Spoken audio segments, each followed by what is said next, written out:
Ya Tuhan Allah Bapa kami yang bersemayam di dalam surga, terima kasih untuk anugerah pagi yang indah kepada kami.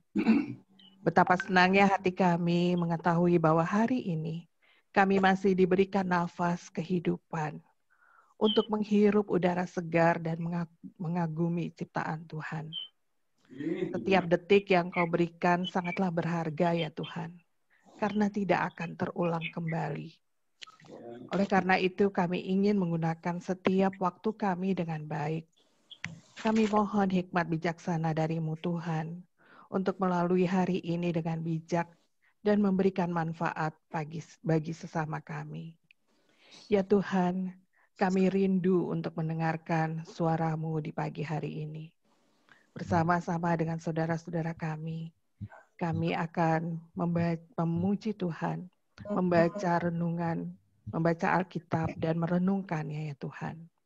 Curahkan Roh Kudus-Mu bagi kami ya Tuhan.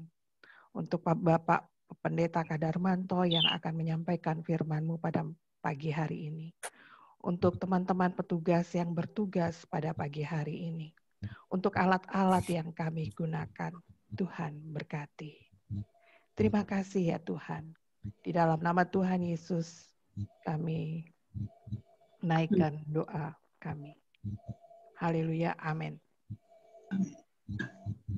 Kencang sama suaranya.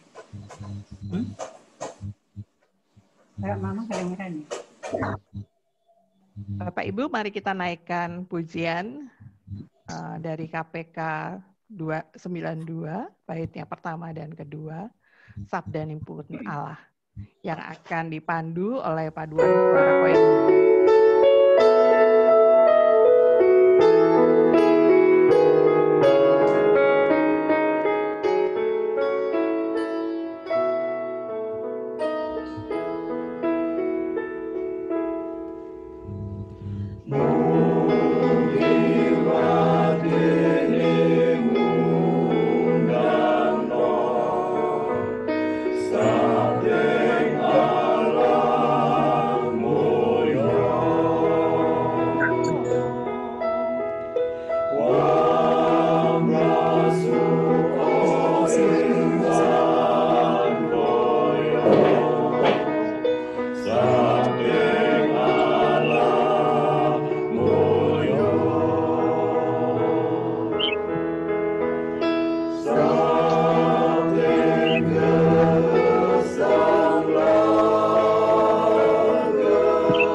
Mari Bapak Ibu, kita naikkan doa syafaat yang kita awali dengan doa Bapa kami. Kita berdoa Bapa kami. Bapa kami yang ada di surga, dikuduskanlah namamu, datanglah kerajaanmu, jadilah kehendakmu, di bumi seperti di surga. Berilah pada hari ini makanan kami yang secukupnya, dan ampunilah kesalahan kami, seperti kami juga mengampuni orang yang bersalah kepada kami. Dan janganlah membawa kami ke dalam pencobaan, tetapi lepaskanlah kami daripada yang jahat. Karena Engkaulah yang mempunyai kerajaan, dan kuasa, dan kemuliaan, sampai selama-lamanya. Bapak Ibu, kita lanjutkan dengan doa syafaat. Tuhan, Allah kami berdoa pagi ini mengucap syukur karena anak kami, Bayu Hartomo, sudah memperoleh kesehatannya kembali. Saat ini Tuhan, kami berdoa untuk saudara-saudara kami yang sedang sakit dan dalam masa pemulihan. Seperti Ibu Purwiati Edi Hartono, Bapak Pendeta Stanley Rambitan, Ibu Yuli Waryanti, dan saudara-saudara kami yang lain yang juga terganggu kesehatannya. Kiranya Tuhan memberikan kekuatan dan kesabaran dalam melalui masa sakitnya dan masa pemulihannya. Berkati semua sarana yang dipakai, semoga menjadi alat kesembuhan bagi saudara-saudara kami ini. Berkati keluarga yang merawat, berilah kesabaran dan ketekunan untuk merawat saudara-saudara kami ini dengan sukacita. Tuh, titik-titik kayak gini nih nggak tahu. Tuhan, kami juga berdoa bagi anak-anak kami Haryanto dan cucu-cucu kami yang sedang menuntut ilmu dari jenjang TK sampai perguruan tinggi. Berilah selalu semangat dan ketekunan agar kegiatan belajar yang dilaksanakan secara daring atau online boleh tetap dijalani dengan penuh sukacita. Berkati para guru, dosen, dan orang tua agar dapat menolong anak-anak kami dan cucu-cucu kami ini, terutama di saat mereka mengalami kesulitan. Tuhan, berkati para orang tua agar dapat mengupayakan biaya studi putra-putrinya. Tolong mereka, Tuhan menolong kesulitan yang dihadapi, Tuhan memberkati semua pekerjaan dan usaha para orang tua agar dapat dijalani dengan penuh sukacita dan keuletan. Tuhan, kami berdoa untuk anak-anak kami dan saudara-saudara kami yang merindukan pasangan hidup. Tuhan berkenan memberi ketekunan dan kesabaran kepada anak-anak kami dan saudara-saudara kami ini untuk selalu mengandalkan Tuhan dalam doa mereka. Kiranya mereka juga tekun menanti waktu Tuhan. Kami yakin dan percaya Tuhan akan membantu anak-anak kami dan saudara-saudara kami ini menemukan pasangan hidup yang terbaik, yang bisa saling melengkapi. Tuhan, kami juga berdoa bagi anak-anak kami dan saudara-saudara kami yang belum memiliki pekerjaan atau belum mendapatkan pekerjaan yang sesuai dengan harapan. Juga saudara-saudara kami yang terkena PHK. Tuhan berkenan memberi semangat untuk tidak mudah putus asa dan semangat kreatif untuk menciptakan lapangan pekerjaan. Tuhan juga kiranya menolong saudara-saudara kami lebih kreatif untuk proaktif mencari peluang-peluang usaha lain. Kiranya Tuhan mencukupkan kebutuhan hidup saudara-saudara kami semua. Terima kasih Tuhan, inilah doa kami. Dalam Yesus kami memohon. Bapa yang Maha Baik,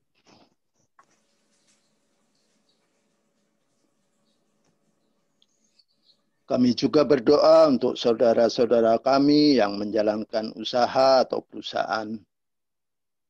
Kami berdoa supaya saudara-saudara kami ini tetap berpegang pada tangan harapan-Mu, Tuhan, sehingga mereka menjalankan usaha dengan tetap semangat dan menemukan cara-cara baru atau klien-klien baru, sehingga usaha saudara-saudara kami ini bisa tetap berjalan dan selamat melewati masa pandemi ini. Kami juga berdoa buat saudara-saudara kami yang bekerja di perusahaan-perusahaan, kiranya mereka meminta dan mendapatkan pertolongan-Mu, Tuhan, untuk bisa lancar dalam menjalankan tugas mereka. Dan apabila kantor atau perusahaan-perusahaan mereka mengalami goncangan atau bahkan mengalami pemutusan hubungan kerja atau dirumahkan, kiranya kami tetap percaya akan tangan bimbingan-Mu, Tuhan, sehingga kami atau mereka mendapatkan jalan keluar untuk bisa tetap menghidupi atau menafkahi keluarga. Kami juga berdoa untuk pendeta-pendeta kami, Pak Kadarmanto, Pak Osea, Pak Yoel, Bu Neni, Bu Ike, juga seluruh penatua dan diaken, serta jemaat GKJ Jakarta, Tuhan. Kiranya Engkau memberikan kesehatan dan kami bisa terbebas dari penyakit ini selama masa pandemi ini, Tuhan. Juga kami berdoa untuk pelayan atau pekerja pada bebadan atau UPK-UPK di GKJ Jakarta ini, Tuhan. Kiranya Engkau mampukan dalam menjalankan tugas pelayanannya. Ini doa kami, Tuhan.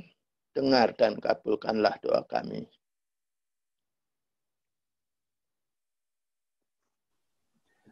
Kami bersyukur ya Tuhan bahwa kami boleh menghayati kembali bulan keluarga yang melaluinya kehidupan keluarga kami disegarkan kembali. Kami bersyukur untuk kesempatan yang telah terjadi dalam rangka penyegaran janji perkawinan. Kami bersyukur untuk pelayanan-pelayanan melalui khotbah maupun kegiatan-kegiatan yang lain yang berfokus pada penyegaran kehidupan kami berkeluarga. Kiranya juga Tuhan memberkati senantiasa agar ibadah-ibadah, kegiatan-kegiatan pembinaan rohani dan rapat-rapat yang diselenggarakan melalui online pada saat PSBB ini boleh berjalan dengan baik. Dan kami bersyukur oleh karena dengan pandemi ini kami menjadi lebih terampil dalam menggunakan sarana-sarana yang memungkinkan kami memelihara relasi dan komunikasi kami, baik dengan keluarga, dengan jemaat, dengan warga persekutuan di mana kami menjadi bagiannya. Dan kami mendoakan mereka di gereja yang menekuni pelayanan melalui multimedia ini, biarlah mereka senantiasa disemangati dan dimampukan untuk melakukan tugasnya dengan sebaik-baiknya. Kami juga bersyukur ya Tuhan atas pimpinan negara dan para menteri yang tangguh dalam menghadapi beragam persoalan bangsa dan negara pada masa kini. Baik masalah pandemi ini, masalah ekonomi yang merupakan dampak dari pandemi ini, masalah keuangan negara, masalah keamanan, masalah politik khususnya terkait dengan keributan di sekitar Undang-Undang Cipta Lapangan Kerja.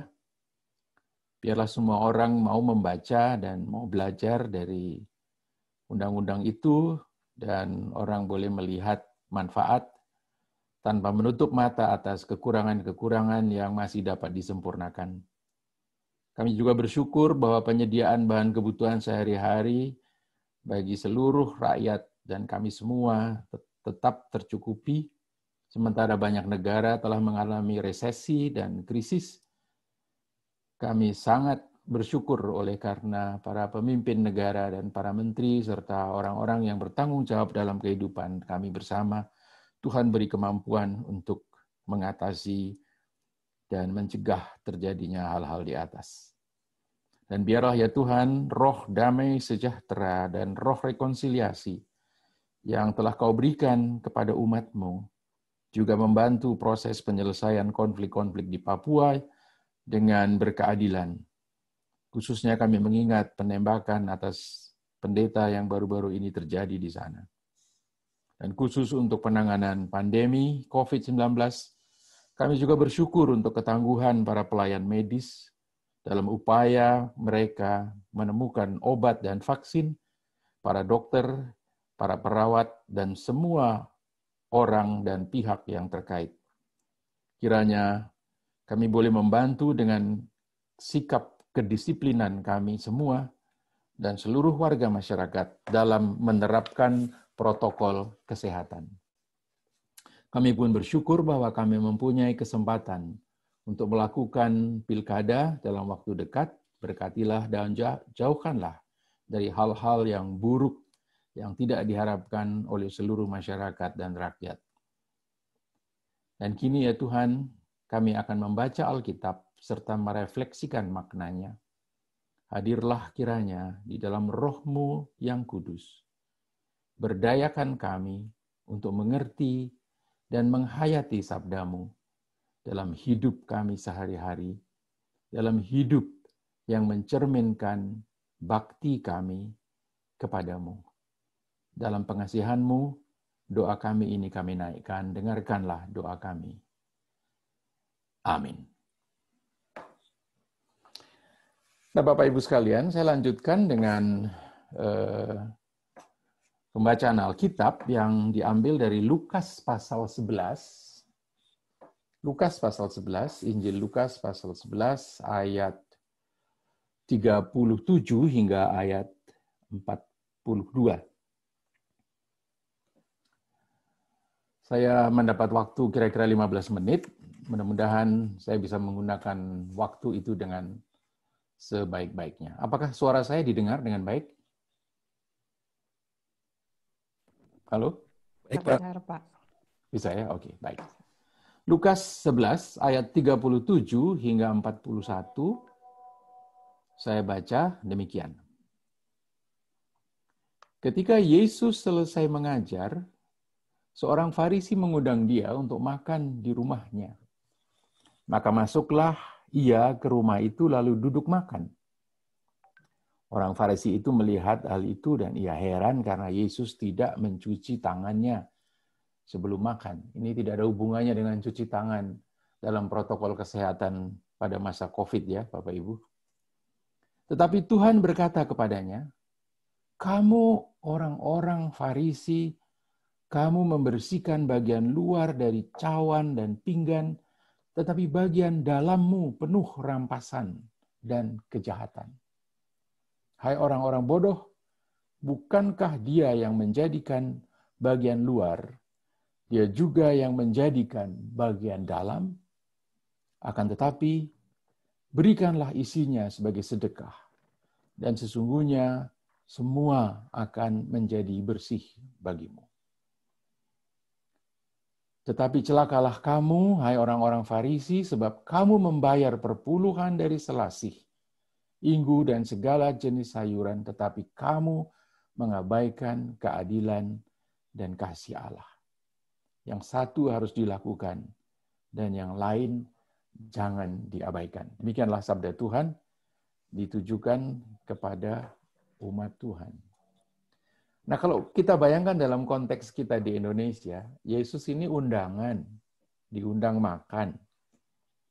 Terus keheranan tuan rumah terhadap tamunya, kok panjenengan mboten wijik toh Pak, gitu misalnya. Toh, kok Anda tidak mencuci tanganmu? Malah dimarahi nih tuan rumah. Kalau kita sebagai orang Jawa, tamu kita undang, sekarang malah kita yang diomelin. Kita, wah ini tamu nih nggak sopan ini. Udah diundang, diajak makan, malah kita diomelin lagi. Nah, ini menarik. Dan ini saya kaitkan dengan misalnya Wahyu pasal 5 ayat 5 yang menyebut Yesus sebagai singa Yehuda. Memang sikap Yesus ibarat singa setiap kali dia berhadapan dengan kemunafikan para Farisi dan ahli Taurat. Nah, bacaan singkat kita ini sebenarnya berkaitan dengan kehidupan beragama, tetapi kehidupan beragama itu terjebak pada hal-hal yang sifatnya normatif. Terjebak pada hal-hal yang sifatnya normatif, yang esensi malah merucut bahasa Jawanya. Lolos, nggak ketangkep, nggak dilakukan dari penghayatan orang beragama. Dan hal-hal yang esensi itu tidak terwujud dalam kehidupan sehari-hari orang yang beragama, tapi mereka rajin dengan hal normatif. Mungkin kalau kita ya rajin saat teduh, rajin ke gereja, atau rajin mengikuti kebaktian, rajin apalagi, tetapi hidup sehari-harinya tidak mencerminkan baktinya kepada Tuhan. Jadi kebaktian hanya menjadi masalah normatif, formalitas. Nah, pemahaman Kristiani, pemahaman Alkitab, pemahaman Perjanjian Lama dan Perjanjian Baru tentang ibadah, bukan hanya ibadah-ibadah yang formal, tetapi justru ibadah harian dalam hidup orang percaya. Dan saya suka sekali dengan kata dalam bahasa Jawa, bekti. Kita bekti ini kan ngabekti, dan bekti ini kan hidup sehari-hari, bukan kalau kita lagi duduk manis di gereja, dengan Alkitab di pangkuan, kolekte di dompet, sudah siap, dan lain-lain. Justru bekti yang sesungguhnya itu dilewatkan. Itu yang dikritik oleh Yesus. Nah, Yesus sendiri memberi contoh dengan atau melalui cara dia mengajar dan melalui cara dia hidup.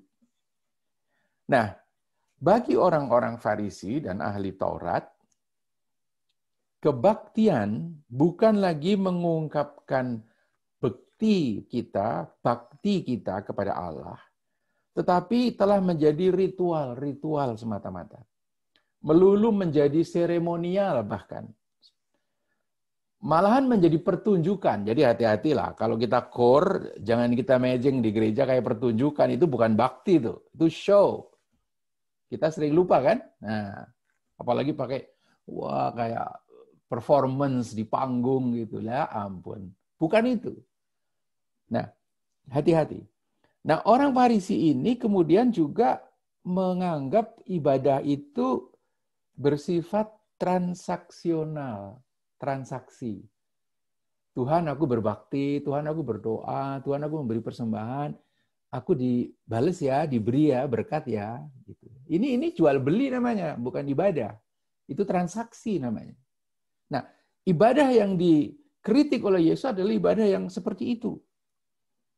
Nah, pada waktu itu yang terjadi adalah bahwa ibadah-ibadah itu telah dipagari dengan ketat oleh aturan orang Farisi dan para ahli Taurat. Aturan-aturan yang merupakan kalau saya katakan tafsiran dari orang-orang Farisi itu terhadap Taurat. Orang Farisi memakai aturan-aturan itu untuk menegakkan kekuasaannya dan kewibawaannya di atas umat. Aturan tentang hari Sabat. Jadi kalau hari Sabat, ini contoh yang populer kan, kambingnya kecemplung sumur, jangan ditolong, nggak boleh kerja kamu hari Sabat, nunggu nanti udah lewat hari Sabat, ya udah mati kambingnya. itu misalnya. Aturan tentang doa, ini jam doa. Kita lagi jalan katakan aja di depan mall Buaran gitu. Ya berhenti di trotoar, doa dulu gitu. Makanya Yesus mengatakan kalau kamu berdoa, masuk ke kamar, kunci pintu, jangan di depan orang banyak sehingga kesannya seperti show gitu ya. Aturan tentang cuci tangan juga. Ini bukan soal COVID, tapi soal agama. Soal agama. Saya nggak tahu pada waktu itu seberapa bersih tangan Tuhan Yesus ketika beliau makan di rumah itu. Tapi kemudian ketika tuan rumah dengan heran menegur hal itu, malah tuan rumahnya dimarahi oleh Yesus gitu ya. Waduh, cilaka nih. Gua undang malah dia marahin saya gitu. Nah, dan memang itu sikap Yesus terhadap hal yang sifatnya munafik. Dia tidak mau berbasa-basi. Aturan tentang puasa. Orang puasa, saya puasa loh. Kalian jangan macam-macam dong, nanti aku emosi, gampang marah karena lapar. Yesus malah mengatakan kalau kamu puasa, rambutnya diminyakin, disisir yang rapi, jadi kelihatannya kayak orang seger buger gitu. Nggak kayak orang puasa lemes, pura-pura dikasihani, minta dikasihani. Enggak, jangan begitu. Karena puasamu itu adalah bektimu kepada Tuhan, bukan soal show. Nah, Bapak Ibu sekalian, kalau boleh saya ringkas, motivasi dari hidup beragama, motivasi dari bekti kita, pangabekti kita, ibadah bakti kita kepada Allah, yang asli adalah cinta kasih. Dan alat untuk menjalankan cinta kasih itu adalah tertib dalam menjalankan peribadahan dan kehidupan sehari-hari yang mencerminkan cinta kasih dalam ibadah kehidupan sehari-hari, dimotivasi, didorong oleh cinta kasih, bukan oleh yang lain. Sayang sekali, semua itu dibajak oleh orang Farisi dan ahli Taurat. Motivasinya berubah. Motivasi mereka adalah untuk mendapat kekuasaan. Dan alat untuk mendapat kekuasaan adalah ibadah yang dijalankan dengan ketat, dikontrol, diawasi. Siapa yang tidak melakukan cuci tangan, melakukan ini itu kena sanksi. Jadi ini apa ini? Ini bukan bakti lagi ini. Nah, sejumlah aturan dilaksanakan dan diciptakan dan tidak ada hubungan yang jelas atau tidak jelas hubungannya dengan bakti manusia kepada Allah dan cinta kasih manusia kepada Allah dan kepada sesamanya. Dan di situ Tuhan Yesus sebabnya ingin mengembalikan hukum Taurat itu dan kitab para nabi pada akarnya. Dan sebenarnya Tuhan Yesus tidak menciptakan hukum kasih loh. Itu sudah ada di Perjanjian Lama. Tuhan Yesus hanya mengingatkan mereka. Itu semua akarnya itu cinta kasih kepada Allah dan kepada sesama. Kalau kamu memberi perpuluhan, bukan sebagai kewajiban, soalnya seperti pajak gitu. Saya udah bayar pajak, Tuhan harus memberkati saya dong. Bukan begitu. Itu ungkapan cinta kasih. Dan itu yang dikatakan dan dikritik oleh Tuhan Yesus. Nah, kalau kita perhatikan, apakah Yesus meninggalkan aturan-aturan formal untuk para muridnya? Cari di seluruh Perjanjian Baru. Kagak ada. Tidak ada. Sebab yang ditekankan oleh Yesus adalah motivasi dari bakti kita kepada Allah, yaitu cinta kasih kepada Allah dan kepada sesama. Kalau kamu berani menjamin bahwa yang kamu lakukan itu berdasarkan dorongan cinta kasih kepada Allah dan kepada sesama, lakukan. Martin Luther, reformator, mengatakan apa yang kita bahas di sini dengan kalimat seperti itu. Kamu boleh lakukan apa-apa, segala sesuatu, kalau kamu berani menjamin bahwa motivasinya adalah cinta kasih kepada Allah dan cinta kasih kepada sesama. Nggak ada aturan-aturan ini itu. Nah, satu-satunya yang mirip aturan, bukan aturan ya, mirip aturan, yang ditinggalkan oleh Yesus adalah ucapan bahagia, khotbah di bukit, Matius 5. Berbahagialah orang yang miskin di hadapan Allah. Berbahagialah yang berduka cita, berbahagialah yang lemah lembut, berbahagialah yang lapar dan haus akan kebenaran, berbahagialah yang murah hati, berbahagialah yang suci hatinya, berbahagialah yang membawa damai, berbahagialah yang dianiaya. oleh sebab kebenaran dan seterusnya itu. Dan yang dikehendaki Yesus ialah agar ucapan bahagia itu tersimpan di dalam hati sanubari para muridnya dan menjadi visi spiritual setiap murid yang diwujud nyatakan di dalam gaya hidup para murid sehari-hari. Bukan soal sembahyang berapa kali sehari, saat teduh berapa kali seminggu, dan seterusnya yang baik sih. Tapi ya hati-hati loh, kalau kita hanya cukup puas dengan itu, maka itu semua kegiatan hanya menjadi kegiatan yang sifatnya formalisme saja, tidak berdampak apapun bagi hidup kita setiap hari.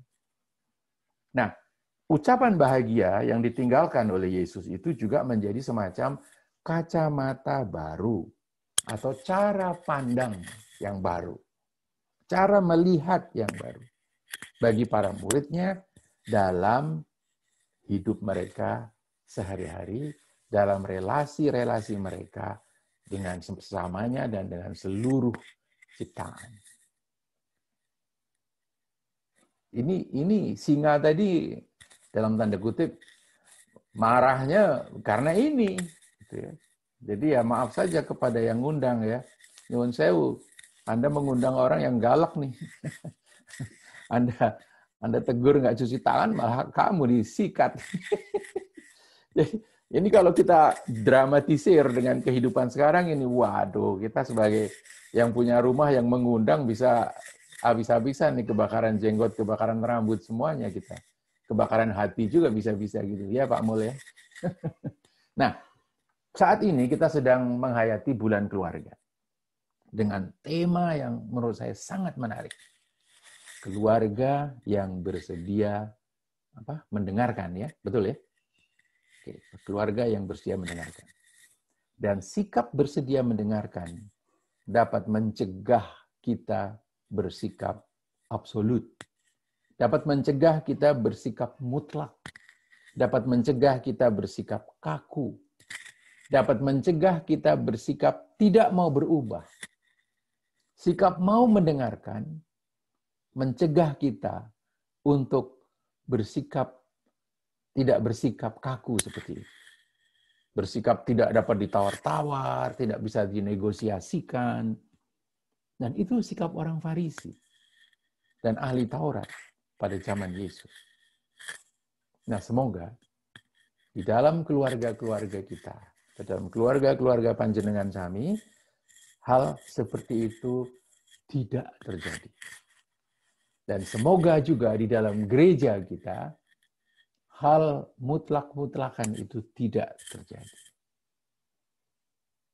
Dan yang terakhir ini yang mungkin agak krusial, semoga di dalam memahami teks-teks suci atau teks-teks Alkitab, kita tidak bersikap demikian juga. Karena kita mau mendengar apa yang sesungguhnya hendak disampaikan di balik bunyi teks harafiah itu. Ada banyak orang yang terjebak pada pemahaman yang harafiah atas teks-teks Alkitab. Dan akibatnya kejeglong-jeglong dalam hidupnya. Karena dia tidak memahami rohnya, maknanya, intinya. Orang bisa berdebat tentang teks-teks Alkitab dengan sia-sia, dan makna yang sesungguhnya luput dari pemahamannya. Nah, begitu Bapak Ibu sekalian yang saya sampaikan, barangkali waktu untuk tanya jawab. Monggo. Begitu ya, Mbak Dian? Mikrofon Anda masih off loh, belum on. Ya, gimana Mbak Dian? Iya, untuk diskusi nanti setelah doa Rabu pagi, Pak. Jadi Bapak tutup. Saya kira question tanya jawab setelah refleksi langsung. Iya, jadi doa penutup langsung oleh Bapak dulu. Pak. Gitu. Yeah. Sekarang apa sekarang? Warta doa pagi atau doa penutup? Doa penutup, Pak. Doa penutup. Langsung oleh saya ya? Iya, Pak. Baik. Bapak Ibu, mari kita bersama-sama berdoa. Kami bersyukur ya Allah, karena Engkau tidak menghendaki praktik bakti kami kepadamu hanya didorong oleh rasa kewajiban keagamaan atau oleh formalisme normatif yang kaku atau oleh ketakutan kami akan hukuman-Mu kalau kami tidak melakukannya. Kami bersyukur oleh karena Engkau menghendaki bakti kami kepadamu lahir dari cinta kasih kami kepadamu, serta cinta kasih kami kepada sesama, bukan oleh karena alasan yang lain. Kami bersyukur oleh karena Engkau menghendaki dorongan peribadahan kami kepadamu, semata-mata oleh karena cinta kasih kami kepadamu dan kepada sesama, sebagai respons, tanggapan, jawaban kami atas cinta kasih-Mu yang begitu besar, yang telah memberikan putra-Mu Yesus Kristus wafat untuk menebus kami. Dan kami bersyukur atas kasih karunia-Mu itu terhadap kami, atas pengorbanan Yesus Kristus, agar kami semua ditebus. Tolonglah kami untuk sungguh-sungguh mempersembahkan setiap segi dari hidup kami sebagai ungkapan bakti kami kepadamu, sebagai kebaktian kami kepadamu. Dalam Kristus yang telah memberikan dirinya bagi hidup kami. Kami berdoa. Amin. Amin. Kita angkat pujian. Bapa, terima kasih.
Doa Rabu pagi kita selesai pada pagi hari ini.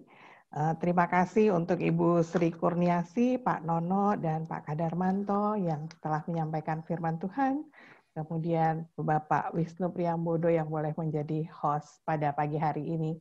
Juga Bapak Ibu semua yang sudah hadir di doa Rabu pagi.